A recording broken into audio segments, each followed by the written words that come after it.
Hello, everybody. Last week I introduced the idea of primary emotions, or the four primary emotional families of joy, anger, fear, and sadness. This week it's about understanding those emotions as responses to what's going on around us or inside us. Every emotion we ever feel in those four categories are responses. They are emotional responses.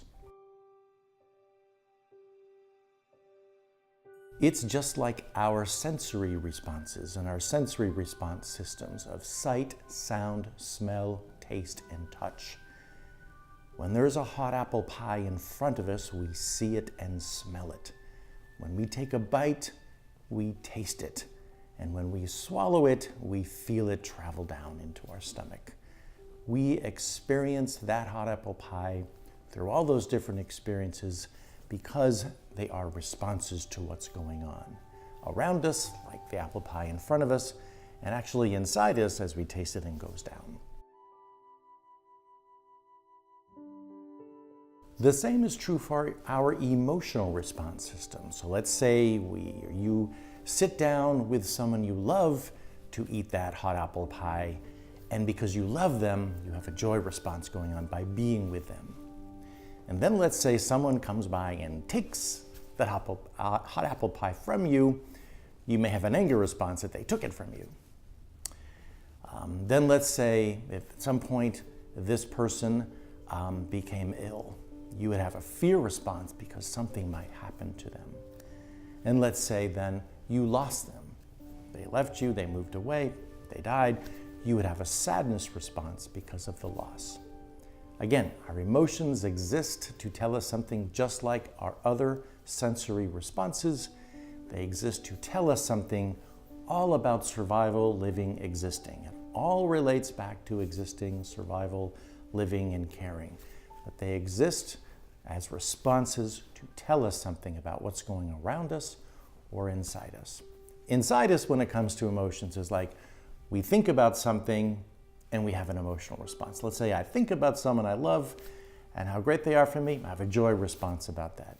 Same thing is true for anger, fear, and sadness. We think about something that causes the anger, fear, or sadness responses. We have the response. So emotional responses are about things that are happening around us or inside us.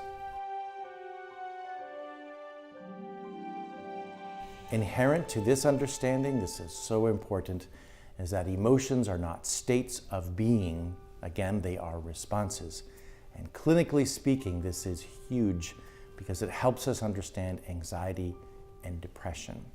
Anxiety is a high or consuming fear response. Depression is a high or consuming sadness response.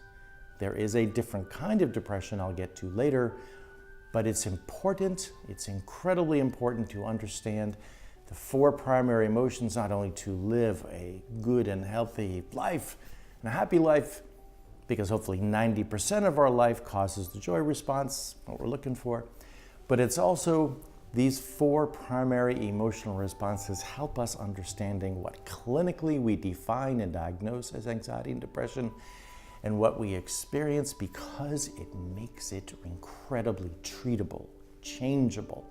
We do not have to live with anxiety and depression our lives. We may for a while based on things going on because something going on that causes a high fear response, more continuous fear response, or high sadness response, more continuous sadness response. Those things happen in life.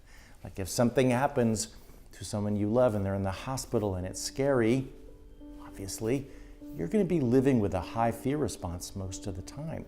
We usually call that a state of being. It is not a state of being. It's a continuous response. And again, may sound like I'm splitting hairs there, but I'm not. This is hugely important to understanding everybody, our emotional system and how it works, and in an incredibly healthy way. So this forms the backbone of understanding these clinical experiences as well as our everyday life.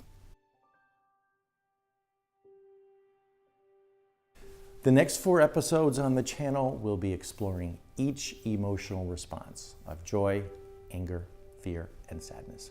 What they are typically like for us, the different words we have in the English language, or some of them anyway, to describe them in those 4 families, and then eventually what they mean to relationships, and like I just said, our clinical experiences. So every of the 4 episodes will just explore one of those emotional responses by itself to give you a better understanding of what I'm talking about. So I hope you enjoy them, and as always, take good care.